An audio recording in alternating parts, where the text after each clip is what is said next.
ikan masak. Dengan kulit-kulit dia ni kita tumbuk.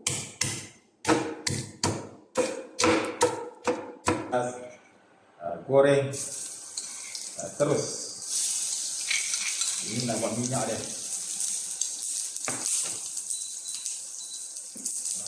Jangan kulit-kulit dia sekali. Sikit saja dengan kulit dia sekali. Lepas tu kita pindahkan.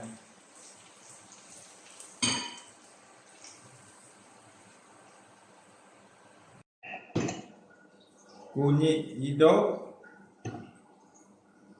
halia, bawang putih, lengkuas, bawang kita blend, bawang kita blend. Ini cili kering yang telah dikisar.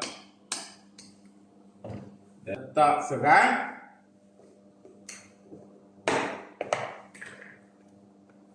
letak garam, sikit gula untuk imbangkan.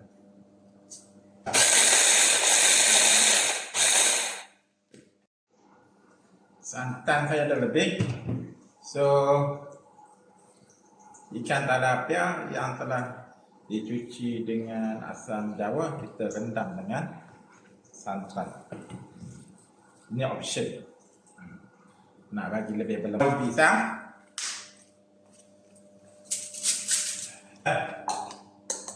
letak sambal yang kita buat tadi, kita letak, ambil lagi sambal, kita letak atas pula, dan tabur dengan bendi. Dan tabur sedikit dengan minyak tadi,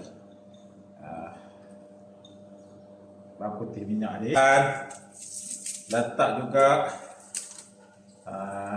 daun kesuk, dan sapu lagi, dan kita bungkus dia, bungkus dengan aluminium foil.